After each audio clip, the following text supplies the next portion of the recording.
I've been feeling vibes all day. I've been feeling vibes all night. Let me breathe and meditate. Elevate, is that alright? Energy. Vibes, vibes, vibes, energy. Vibes, vibes, vibes, energy.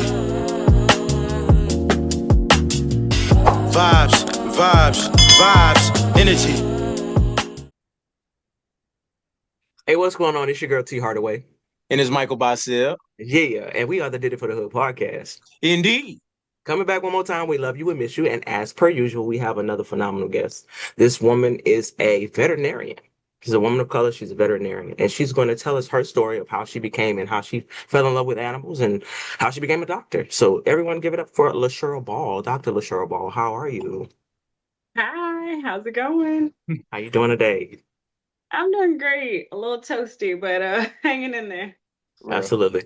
We get it, we get it. It's hot outside. Well, we appreciate you Okay. making time for us. For sure. Um, Thank you for having me. Absolutely, absolutely. So, I met Dr. Ball out in the community, and when she shared that she was a veterinarian, I said, "Oh, I've never met a woman of color who was a veterinarian." And so we struck up a brief Mhm. conversation, and I loved her energy, and I said, "She got to be on the show." So, Dr. Ball, kick it off. Tell us your story. Yeah, sure.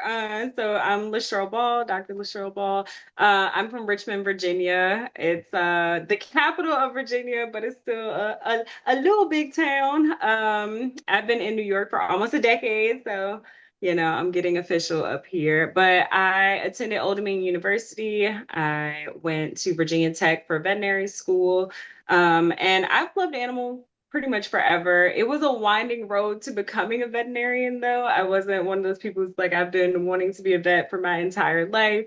I volunteered with a veterinary clinic in my like neighborhood. It was literally the only one around, which is pretty typical for small towns. And I met a vet named Dr. Phil Olenek, and he let me shadow. And I used to come. I started at the bottom like everyone else. I used to clean cages, walk dogs, feed them, and just help out. But I would stay around for hours every day because it was in walking distance from my house. And the first time I saw surgery and him manipulating suture material was like this like aha moment. I was like, wow, this is magical. And I was so excited. So I started taking volunteering a little bit more seriously. When I got to college, I was a biology major and I started a pre-veterinary club for other people who were interested because there was no real track for people who wanted to go into veterinary medicine, which is pretty typical, I would say, in undergrad. There's the pre-med people, there's the Yeah. pre-law people, there's nursing, there's dental hygienist programs, but for veterinarians, we kind of carve a path through either chemistry, biochemistry, or biology. Oh. And so I did biology with the emphasis on animal behavior because those courses kind of existed. I was in the 757, which, if you know, is down there by Virginia Beach. So it was a lot of opportunities for marine wildlife. I worked with the Virginia Aquarium to get volunteer hours. I worked at a vet clinic. I had a lot of jobs. And then I went ahead to Virginia Tech, which is the only veterinary school in the state of Virginia. And they actually are the only one between Virginia and Maryland and West Virginia. So we partner up to supply schooling for all those people who want to be vet. Wow. Okay. So that's So, a It's that's the life path there. you feel me? And that's why I'm like, there's so much in that because the fact that you have the track to veteran being a vet is like you said biology, biochem, and what was the last one? Chemistry. Those And are like the chemistry. ones that people do. It's very occasional that a school has like an animal science program or a veterinary technology program, but it's very uncommon. So you kind of have to do all of the prerequisite courses and just really be on top of it because your advisors a lot of times won't know the requirements. And every school is a little bit different too. Every veterinary school, what they require for admission. So how was that for you, like navigating that for yourself? Uh, I think I had a lot more energy when I was in college. I was able to kind of stay on top of it, and creating a community for people who wanted to do it as well was really important to me because I had a lot of friends who were bio majors. They're like, I've always wanted to be a vet, and I'm trying to get all of these requirements done. So we kind of worked together to make sure that we had a clear path forward where we can all get our requirements done. We also don't have something specific for our entry exam. So we all take the GRE just like any other person who wants Hmm. to go into graduate school, as opposed to like an MCAT or something like that specific. Hmm. And so we took a lot of practice tests together, and we started that pretty early. So it was not bad navigating it. I will say I did have a lot of supportive advisors, but they definitely didn't know anything. So I would give them the list, and I'm like, "Hey, can you like hold me accountable to getting these courses done?" Yeah, yeah, But yeah. That's what's up. How long is veterinarian school? yeah, so veterinary school is 4 years. So you do 4 years of undergrad and then you do 4 years of veterinary school. You can go on to even more education, so an internship, a residency, a fellowship, just like a human medical doctor, but it's not required. And Mm. then I like to put in a shameless plug because people don't know this. You can save a ton of money by not getting a 4 year degree for undergraduate because like I said, there's no clear path. There's no, I want to be a vet, so this is my major. So you just have to take the prerequisites. So you can go to a 2 year, community college or a veterinary technician school and you can get all of those things done in like 2 years if you wanted to and save yourself tens of thousands of dollars and years of your life, which I think Wow. is pretty cool. Yeah. Absolutely. So, Yeah. okay, let me back up. You started out pretty young. What made you connect with Yeah. animals instead of people? Oh, I think that's a loaded question. I love people. No, I'm just saying I you wanted to be I a vet don't instead of a ascribe to the medical. I I'm a mean, veterinarian because I love animals more than people. I don't ascribe to that. I love people, and I think you're doing a disservice as a veterinarian if you don't love people okay. because the animals can't talk, and the only way they're showing up to your doorstep is because of the people. So that's not my personal thing. But to answer your question, I think is when did I connect with animals deeply, and that was from a young age. I was that kid having my birthday party at the animal shelter. So. Oh Got you. wow. Got you. That's fine though. So is there Uh, a specialty? Do you have a specialty? yeah, I'm a surgeon. Oh, got you. Got you. Mm. Yeah. So I am a high quality, high volume spay neuter surgeon, which is like a special little subsect of surgery. So we mentioned internships and residencies and fellowships. So some people go to vet school for the 4 years after 4 years of undergrad, and they are in, roughly $200,000 debt. And then they proceed to go into an internship where they're paid very low wages, worked for a full year doing an internship of rotating kind of specialties. So you'll do internal medicine, derm, emergency, whatever your program offers. And then surgeons, specifically board certified surgeons, go into a specialized internship, which is another year. And then they go into residency, which could be 4 to 5 years. So I didn't do that. I went straight into practice because I needed to start making money to pay the bills, to eat the food. Um, so I went Yeah. straight into work. So I learned on the job, and I had crazy, incredible mentorship on the job. So I had two incredible female Black surgeons, which is like two at one place is incredible, but to have them kind of take me in was crazy. So I had Dr. O'Neill, God rest her soul. She actually passed away a few years ago. Dr. Terefe, the most incredible surgeons I've ever met, and they're Black women, which is just like the cherry on top. And then I had an amazing mentor and manager at the time, Dr. Lund. Mm. Uh, as you on your journey, I mean, you talked about pretty much having to chart your own path, but what were some of the greatest obstacles in your journey to become a veterinarian? Absolutely. I mean, it's such a great question, and I am so happy to get to answer it. Obstacles, first and foremost, financially. So there is very little financial support to becoming a veterinarian, which I did not know going into it. There's not a lot of people talking about the debt to income ratio for veterinarians. The cost, I mean, is a huge barrier to entry. So I mean, as we know, there's so many obstacles right now for people even wanting to go to 4 year institutions or get traditional Sure. degrees. And that has always been the case, but it's getting worse. I would say the cost to get in and the lack of information and the lack of like kind of community around talking about the requirements and getting the hours. So even if you had a school that had some type of program for you, the minimum basic kind of unspoken requirement for hours is 1,000. So you need 1,000 hours in the veterinary field, working under veterinarians, veterinary technicians, working with animals to even apply. Hmm. And they don't put that number anywhere, but it's like the unspoken rule. Like 1,000 is kind of the basic. Wow. So you think about people who own horses, or their parents are veterinarians, or they have a vet, on the corner, which I did for a few years, but then we moved.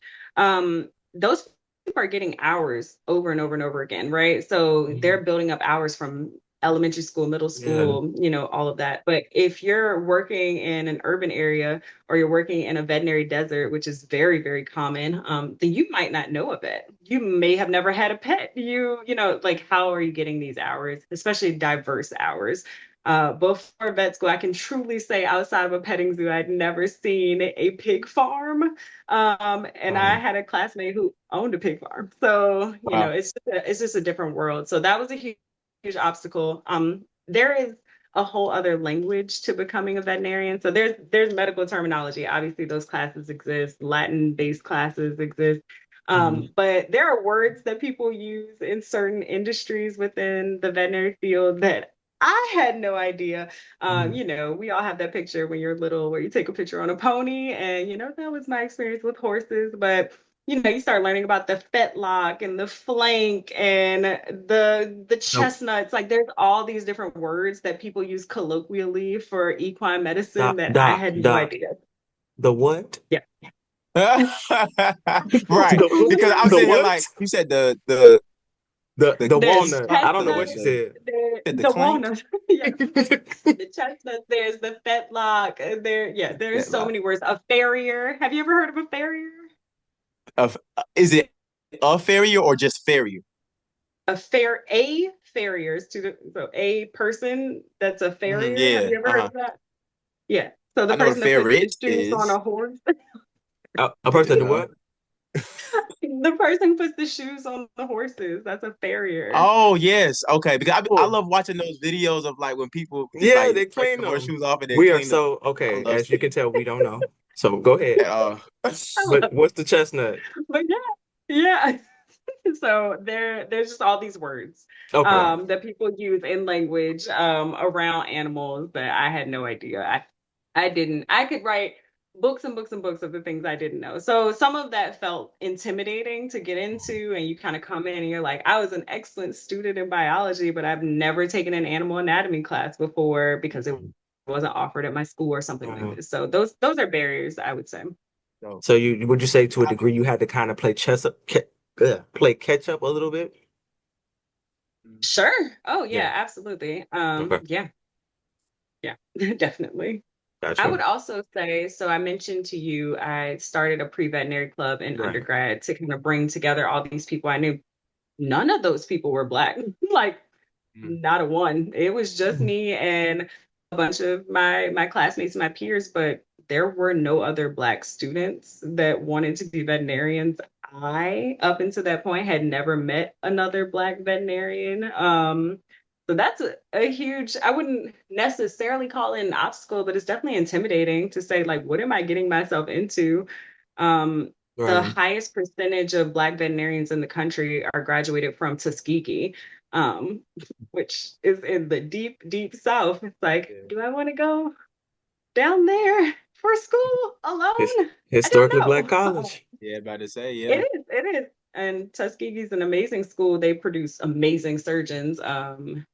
However, I moved to New York the second I could get out of Virginia, so it's not my testimony I personally. got you.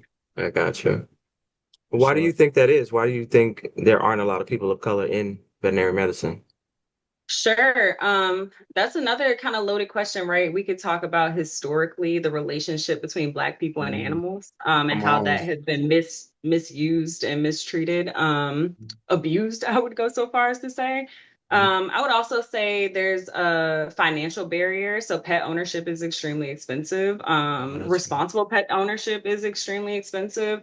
And also access to care is a huge issue, Mm, right? So if you've never owned a pet, if you don't feel comfortable with dogs and cats or large animals or what have you, you've never met a veterinarian that looks like you or maybe in general, mm, then why would you see a path forward in that field yeah. without kind of overcoming a lot of insecurity or a lot of questions even or just the obstacle of trying to find that information on your own with no support. So that's part of it. Also, the financial concern of just doing the schooling. You have to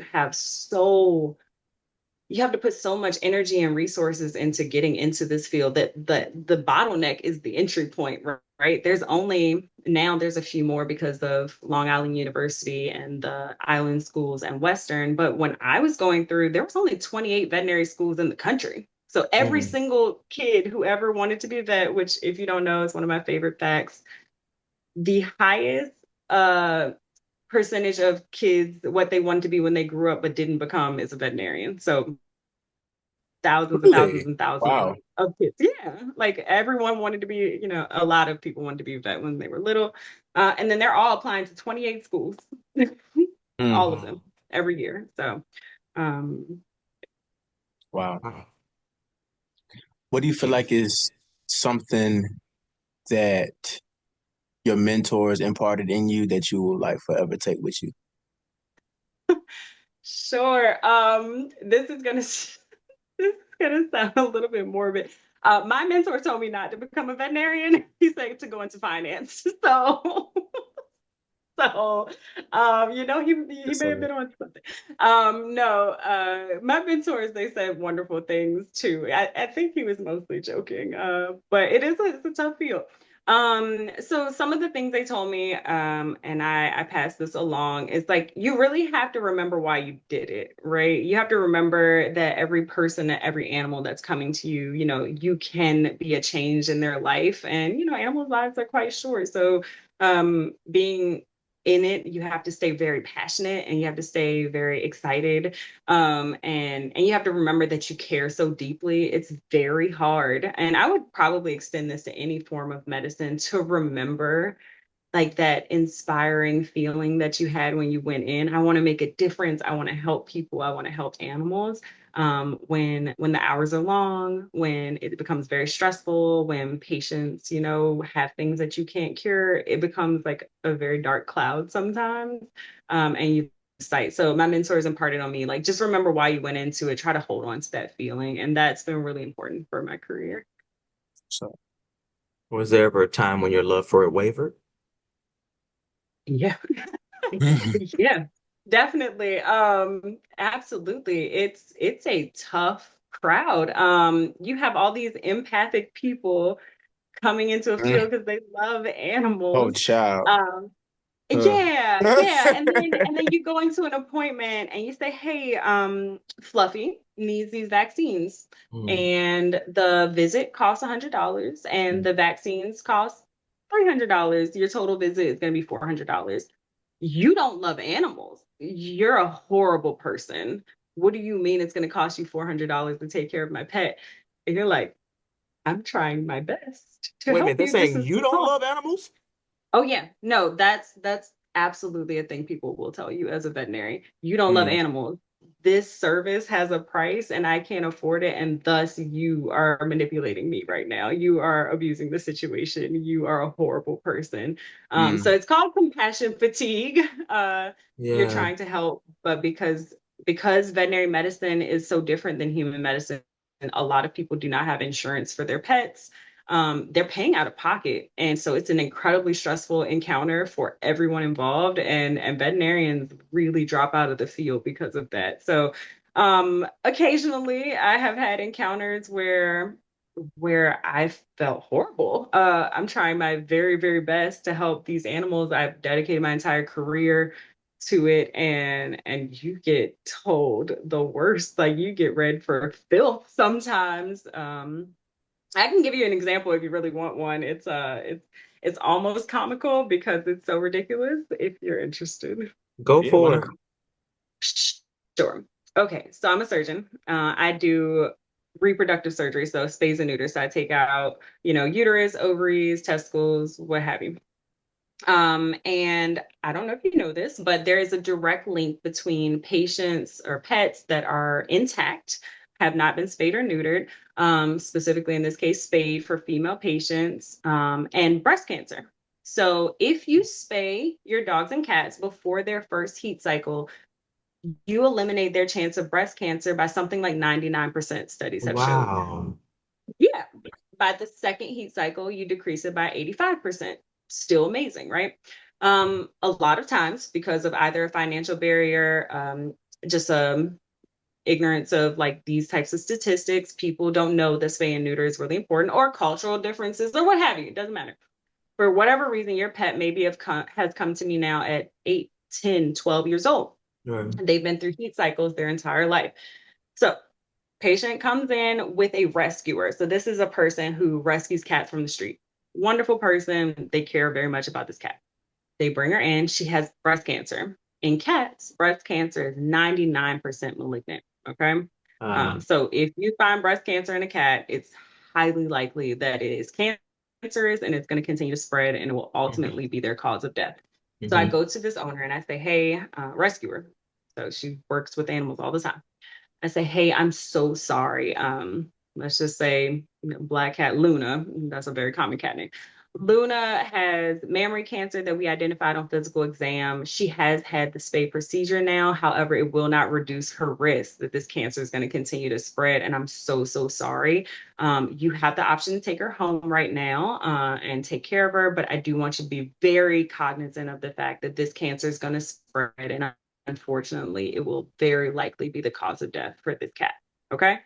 Gotcha. You gave my cat cancer? Whoa. Whoa. Whoa. Whoa. Flag on the Risky, play. baby. Hold on. Flag on the play. What are we talking about right now? Let's back up. Ma'am, I most certainly did not give your cat cancer. I'm telling you, we identified cancer and it's very serious. And I wanted to impart that information to you so you can take good care of her because we care about her. We don't want her to go, out there and you not know this information. You absolutely gave my cat cancer. She did not have cancer before she came here. This is your fault. I'm going to sue you. And I'm like, okay, this is escalating. So now we have to completely back up. You try to use the logic. Hey, everything I just told you, when pets aren't spayed, it's a high likelihood that they'll develop cancer, especially if they've gone through multiple heat cycles. La la la la la. Information. She's not hearing it. So now I have to get, HR involved, management involved. And this is one instance in my decade-long career of it going so far left. And you're sitting there working these long hours. Veterinarians are not crazy paid. We're not balling Mhm. outrageous out here. And we're doing our best. And then this is what you hear. So yes.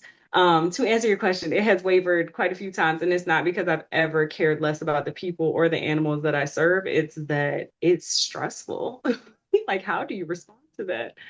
No, And that also, sounds stressful. No, go ahead, Mike. That oh sounds no, crazy. like oh yeah. And one, I just want to commend you for the customer service aspect that Right. you also have to have. Um, and also too, like at least in your free time or like even when you're off work, like what do you do to just regulate and just like Yeah. find peace? Like what are the things that you do? If you could zoom in really closely on my fingernails, I garden. So I am constantly in the dirt. Being with nature is my everything. So I Um, hike, I go, to the beach. I am that girl. So I'm gonna go out in my garden. I'm gonna sit, I meditate. I am a mm, huge believer in meditation. I ride my bike. I think being active is super important. Being in touch with nature, realizing what's important, and staying grounded is like for me what I do. I talk to my colleagues, right? So when I tell someone this story or any of these crazy stories that I have over the years, and you tell it to a person, they're like, "Oh my God, that's insane," because it is. It's a crazy situation to be in. yeah. But when you tell Yeah. another veterinarian, like we're gonna laugh like a little Mhm. bit because it's like outrageous, and that's the stuff we have to deal with. So it's like you kind of you laugh with your colleagues or you explain it to them and they say, "Oh, I've also been through that," and we can kind of have that camaraderie and kind of share it and dispel some of that stress. So that's really helpful. Mhm. Mhm. And also too, even as an empath, like I'm pretty sure that like literally you and all your colleagues, like y'all just feel the energy like heavy, you know what I'm saying, in the Yeah. space. And so like for for you and your own personal experience, like how has it been to like really, I guess, absorb the energy versus like, okay, I have to like it- make it like, well, push myself away from it for like an extent Create so I can space. self, yeah, in terms Hmm. like what is that? Um, let's see. And I want to make sure I understand the question. So you're saying like how do I manage it essentially? Like Right. how do I create some distance between that energy and like stay committed to it? Mhm. Sure. I believe heavily in my PTO. So Amen. when I need some space, I mean some physical space. I cross an ocean or two. And I'm like, don't call, don't email, don't text, don't think too hard about me while I'm gone because I'm not gonna be thinking about y'all. So that's one thing.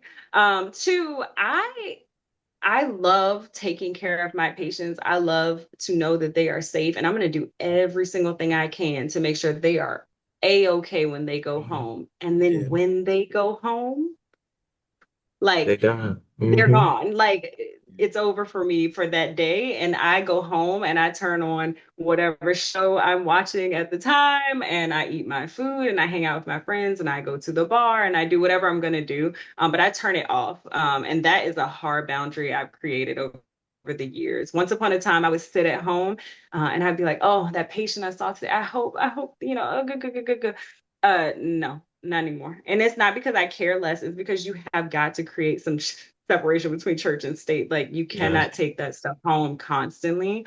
It's not healthy. And I now impart that to my students. So I train surgeons now. That's part of what I do. And I tell them, do whatever you have to do right now in this moment, in this surgery, with this patient, in this instance, this appointment, whatever it is, to make sure that you are thorough, that you feel comfortable with your decisions, that you've written all your notes down, that you are completely closing the loop on this.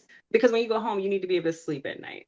Like you can't be sitting up in bed having a running list of all the patients you hope are okay. You know what I mean? Yeah. You gotta turn it off at some point. So make sure that you closed everything up. Okay. Um, Close the laptop, Like close the that. slams laptop shut. That's me. hey man. Exactly. I was gonna say for people who don't necessarily have access to, well, what do you think there are some things that can be done to make sure that underserved communities have access to veterinary care for their animals? Oh, I love this question. Thank you. Thank you so much. And it's like you queued it up for me. This is my literal career. So I do not come from money. I that's not my thing, and I am deeply and intimately connected to the idea that veterinary medicine is too expensive. It's inaccessible and it's ridiculous. So I've spent my entire career in the nonprofit sector. I spent several years with the ASPCA. So that's the national SPCA organization that was the first to be started. And that's where I started my career. And what we emphasize is access to care. And so now I've worked with several other nonprofits over the years. I'm currently with Flatbush Vet in Brooklyn, New York.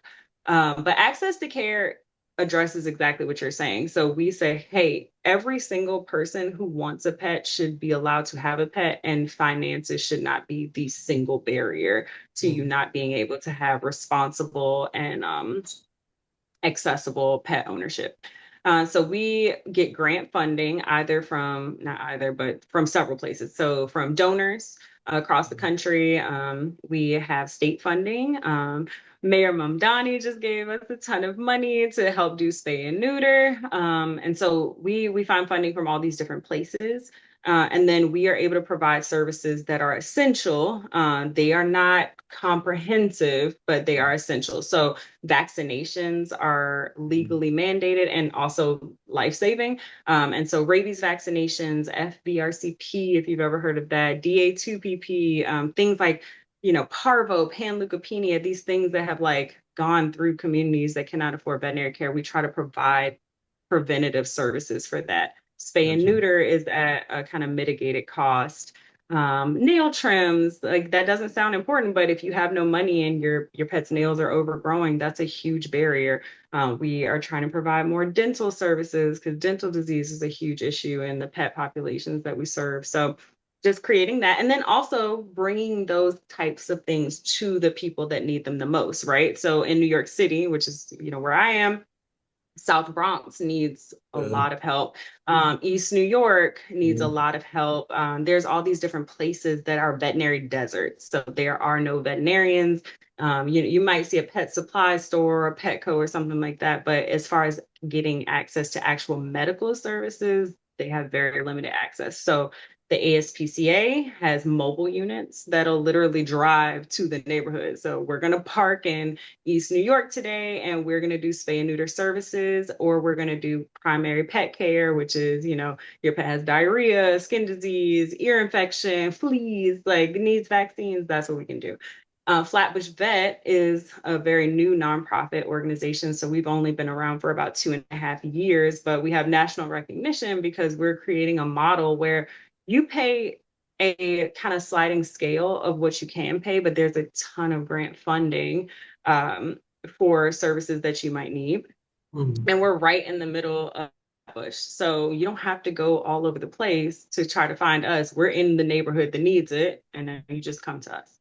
And yeah, it's great. So access to care is a huge part of kind of mitigating the issue that you're discussing. And spay and neuter is a huge part of that too, which is why I train surgeons. So spay and neuter is a huge barrier. So we talked about preventing certain types of cancers, overpopulation, right? mhm. So you have all these pets. Like, I mean, you guys are around New York, right? So how many times have you seen a cat on the street? Like a bunch. Like there's a ton of overpopulation. Mhm. If you go to ACC, which is the kind of city shelter, like Yeah. pound, essentially. Um, they would hate if I called them the pound. So city shelter. But they have thousands and thousands and thousands of animals coming in weekly. And all these Wow. pets have to find homes or shelters or be treated or what have you. And so supporting those is also a huge part of that. But if I can train the surgeons who can do the surgeries, then there's a web, right? So I can only do Right. so many. If I train, let's say 100 surgeons and now they're all doing 30 surgeries a day and we just kind of branch out, then we can reduce the cost, and Mhm. we can also create more access to the services. That was a long answer. I No, it was apologize. a thorough answer. Yeah. Listen, you're talking. I can't speak for Michael, but my exposure to veterinary medicine is extremely limited. So anything I'm learning on the spot Oh, with you. oh, baby, So we Oh, in the well, same boat. okay, all right. This ain't. So do Look, either of you have pets? I do. I Hmm. don't. I Michael, don't. what do you have? I have a. He's a German Yorkie. His name is Rocky. Did you say a German Yorkie? Uh-huh. Oh, how fun. Yeah. Yappy. So, Tick, tick, tick, tick, tick. oh nah, you already know. Like, oh my God. Like literally, like before we had got on the Zoom, he was barking at me. He was like, "Take me outside. I have to use the Yeah, bathroom." I was like, they have a lot of personality. "Yeah, a little too much in my opinion." But nah, I love him down though. Yeah, I love that little baby. No, my And mom how never has used to have your to have access pets. to medicine been? Say that again. How has your access to medicine been? How's your experience been with veterinarians? Limited for sure. Definitely limited. Right? Yeah, and it's weird because because I stay like on the well, where we're currently located with like family right now. Like we like, uh-oh, uh-oh. Did my thing just Uh-oh, A little bit. that's gonna be an edit. It really Go okay, ahead. we Go accentuated back. the ahead. hand Yeah, gesture, though. Okay, back. So, um, we stay on currently the outskirts. Yeah. they are on the outskirts of Atlanta. So, um, even just seeing, because even in Atlanta, I don't really see a lot of vets like that. You know what I'm saying? So it's very interesting when we talk about the access to it. Very, Yeah. very, very. So there's a shortage right now. So we talked about there's so few veterinary schools, but on top of that, there's this huge lapse that has occurred where veterinary medicine used to be primarily private practices. So these are family-owned businesses. Hmm. And then somewhere along the way, all of these kind of, private equity tech bros came in and they said, oh, this is the untapped market. Let's buy Oh, up all these private wow. practices and make all this money. And so they bought up all these private practices, which think about it, if you've been a veterinarian, the only veterinarian in your neighborhood in Atlanta for 60 years, when someone Right. offers you money to buy you out and retire you, You gone. and then a Mhm. pandemic happens, and you're like, no I'm one's good. coming anyway. Like, I'm heading out to Florida or wherever the people go. Yeah. Um, and so yeah, it's a huge issue. And then these new grads are coming in. They can't, I mean, we're millennials, right? Like, who's buying Mhm. a practice? Who has the money? Yeah. So it's this huge gap that's happening. Also, God bless them. The Gen Z kids said, I don't want a full-time job. So I'm gonna push back on that a little bit. Hold up now. please, Hold up by all now. means, let's As a talk Gen about Z it. baby myself. Now, I do think that like we do want full-time jobs, but when you're not paying the cost of living, that's Yeah. the and so I can even just imagine what it's even like on the veterinary scale. So it's just like, Oh, please take this. There's very few things in this world that I'm going to compliment the Gen Zs on, but one of them is this. If you're not paying people a living wage and they're working crazy, but why? mind why you, why are we going to do that? and plus the labor Yeah, is a lot more than what it is that we are actually getting paid. I agree. No, this was a compliment, I swear. So Oh the yeah, I Gen know. Z kids, the Gen Z kids, they said, "Hey, I'm gonna do per diem full time, so I get to create my schedule." And yes, I Mm. don't have insurance, but I ultimately make more money, and I can go on vacation whenever I want. But what it has done to the field, not for the people who do it, it's amazing for them, but for the field, is it has created a lapse in continuous care with a Uh, veterinarian. So you bring in your German Yorkie at a puppy stage, 8 weeks of age is when we generally have them come in for the first time. It used to be that you were with Dr.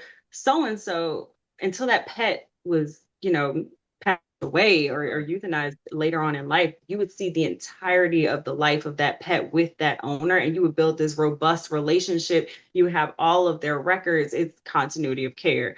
Now, because a lot of veterinarians are moving towards doing per diem because there's this financial barrier to practice ownership, to even getting into the field, what have you, or the stress of staying in the field is too much, so on and so forth.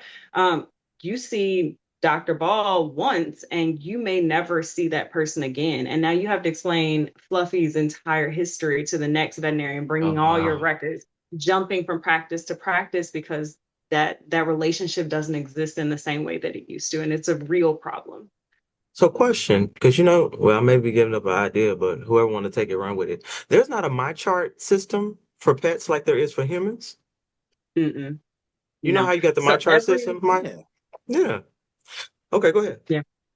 No, I'm Oh, answering. You're right. No. So when you switch from Verb, Blue Pearl, you know, private practice, VIP vet, whatever the service is, like these kind of bigger groups that are buying up all these practices, if you stay in their groups, then they have your chart, right? But the second you Mm, switch to a different practice, it's a wrap. That information is gone unless you have a copy of it.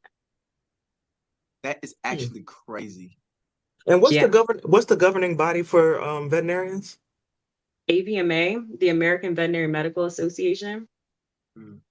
Hmm. But I'm sure they don't have That's anything. the That's the governing body. And then each state also has a licensing board, um, which is Gotcha. similar.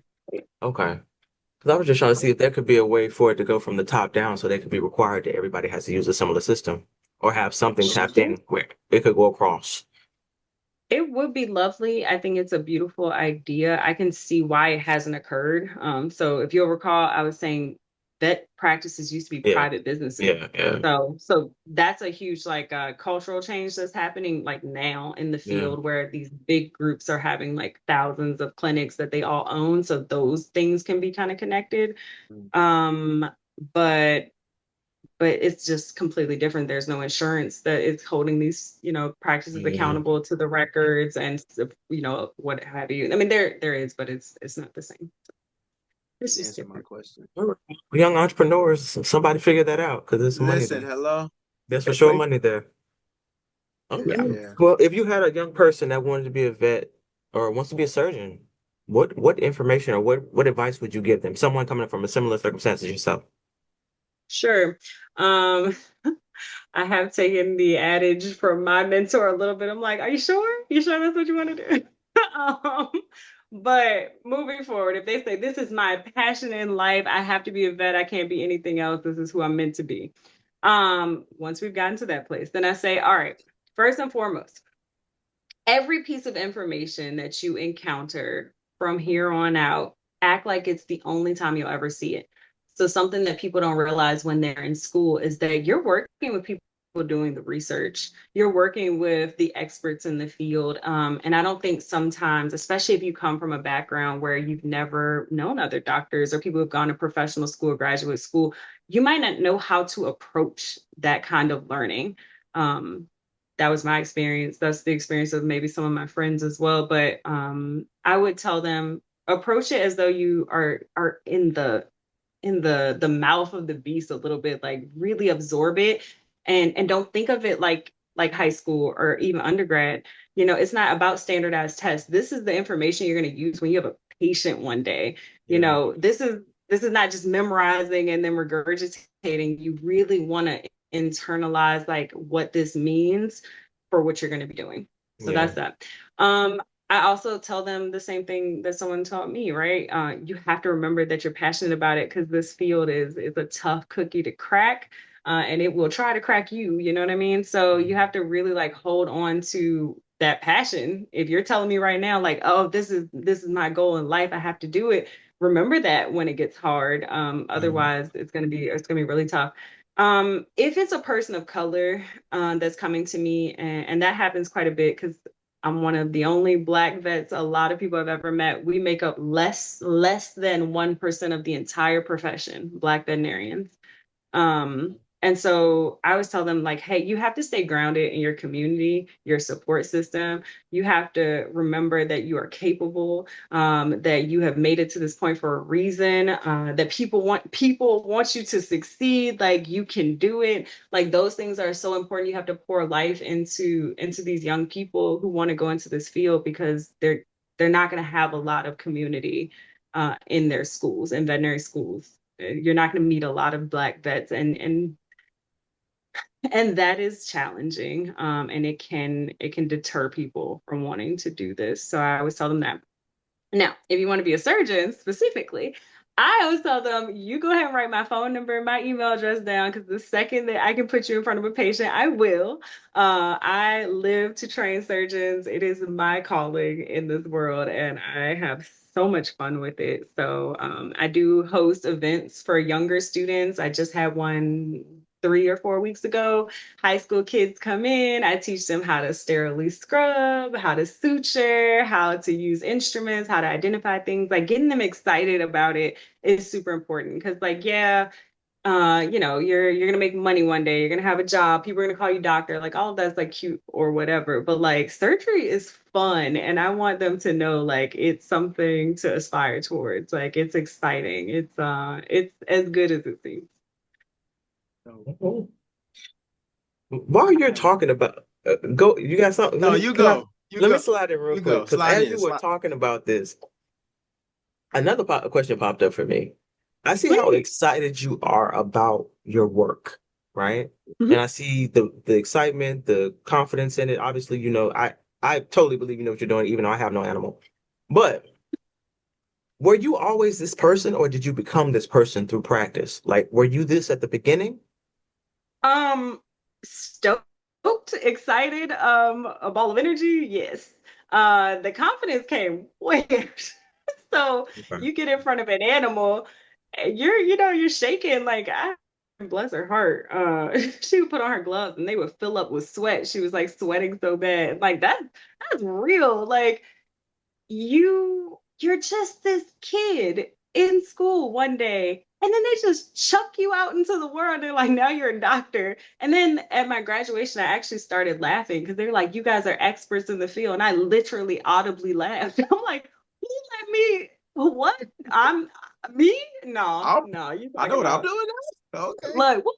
Like who let me be an adult, let alone a doctor? Okay. So Yeah. so yeah, it was definitely intimidating. And also the type of work I do, I got thrown in with excellent mentorship, but a lot of the people that I train, they're out in general practice, raw dog in life. Like they've done one surgery in vet school. That's what you're guaranteed in veterinary school. One surgery before graduation. For that $200,000 of tuition you paid, you are taught one surgery that you get to touch, Oh, guaranteed. Now, can you take other opportunities? Sure. But then you go out to practice and they're like, well, you're a doctor. You know what you're doing. No, they don't. No, they do not. They are um, a student yesterday, they graduated, and today they're a doctor. That does not change the amount of experience they don't have. right. And so mentorship super, super important. But yeah, I used to be terribly nervous. There's certain surgeries that still make me a little itchy. You bring in a 75-pound dog that should be 50 pounds, so she's a chunkster, you know? She's Hmm. chunky. Hmm. And then I'm doing surgery, everything wants to bleed. All the fat is literally greasy to do that surgery. It's terrifying. Or you have patients, you know, that have things that are very difficult to deal with. A pyometra, for example, it's a uterine infection. The entire uterus of that pet is filled with pus. So imagine you're carrying a blade and you're moving around this abdomen or you're, you know, navigating these tissues. If it pops, the consequence is Doc. death. Okay, So we got you. Mm-mm.